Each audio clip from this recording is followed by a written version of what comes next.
So on today's episode of What Did I Get Done in the Shop Today? Well, if you watched the last video, the intercooler piping is at my fab guy. He's got to weld that up. I started working on these bumpers and a couple other miscellaneous parts, but mainly these bumpers. I scuffed them with a DA with 120 grit and just went over the whole thing real good. The underside had rust, so I wire wheeled underneath and threw some internal frame coating just because that stuff seems to be like an overpowered version of the rust encapsulator. It seems to stick better. Like, I don't know if it's got some kind of self-etch to it or what, but it might be the same damn thing, I don't know, but it seems to hold up better. So I was out of rust encap and I have that. That's of course another main reason. But anyways, scuffed it, primed it, talked to sandblasters. There's nowhere around here that strips chrome. The chrome on here is for the most part good. However, when I was hitting it with a DA, it started to flake a couple areas that will probably end up flaking the paint off later.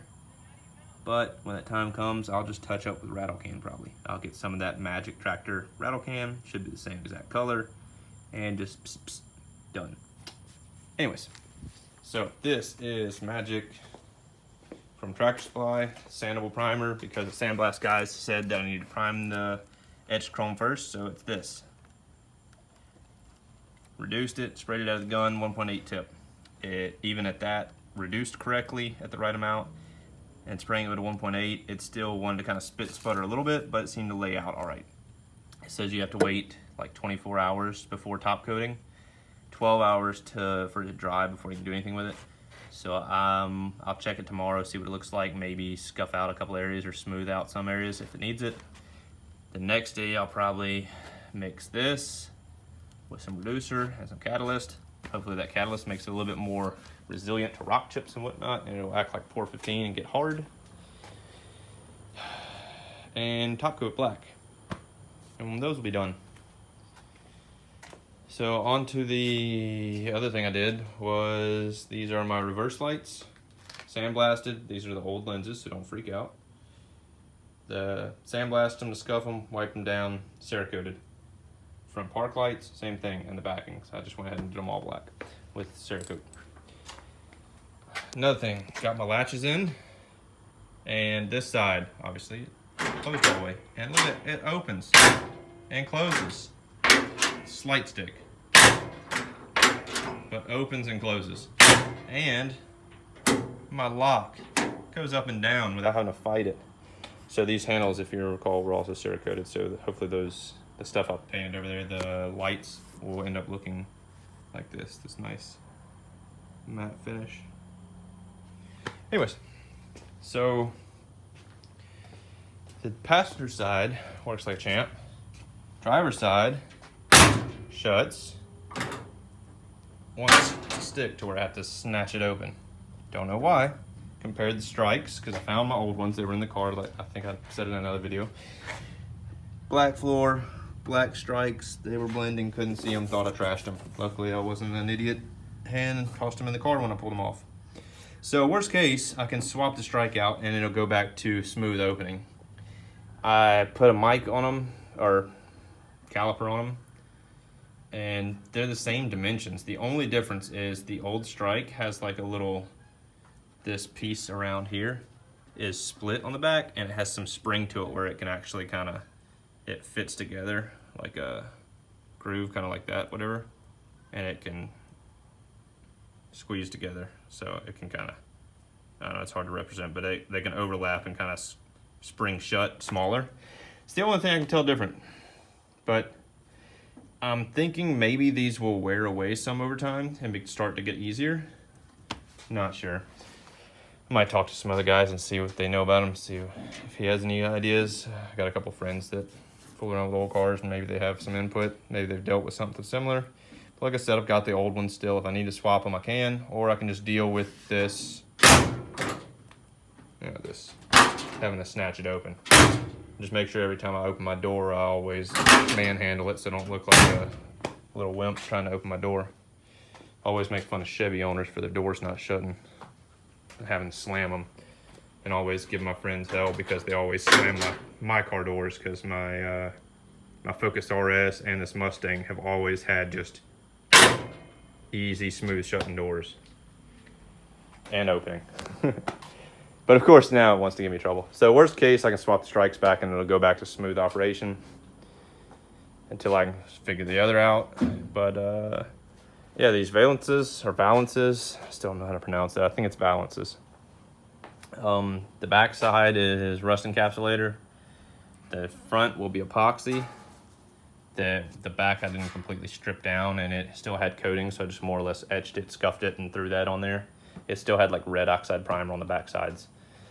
So I just kind of went over that black and just added some extra. So the tops will be epoxy, so it'll match the rest of the car. I'll do those tomorrow most likely. And then the rear one can go on the car once it cures.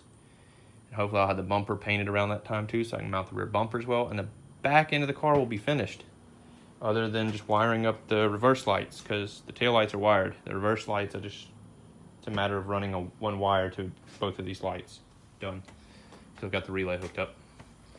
The front, I'm not gonna do the fenders, the bumper, the valance, any of that stuff till I get my piping done, because I don't know what I might have to fight around. I'd rather be out of the way. I still have to mount my other bulkhead for the heater. I probably do want to go ahead and get that done.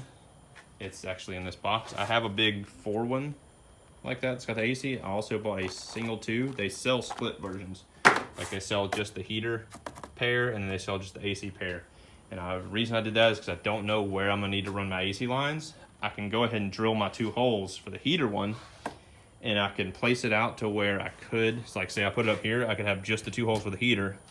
If I end up wanting to run the AC ones up on this area too, all I gotta do is drill 2 more holes, swap out the bezel and the nuts, and boom, I've got the 4 run right here. Or I could leave the 2 and locate my AC one somewhere else if I need to. So I don't want to drill all my holes, what I'm getting at. I just want to mount just the heaters for now. I don't know where the best place to mount those is. Right now it's looking like somewhere back here, and it'll just be a super short run from here to here, and the hose will more than less come and run up and along this probably, and then across here right on the back side, because that's one of them. And I've got a hose fitting that just kind of loops it back, so it just would run the hose back down next to the valve cover. The other one's got to come down right here, so it could come straight off the valley and to it. I don't really have a way to run it up front here like originally I was wanting to, because it's too close to heat, and the intercooler pipe is going to be going straight down right here and down through that hole.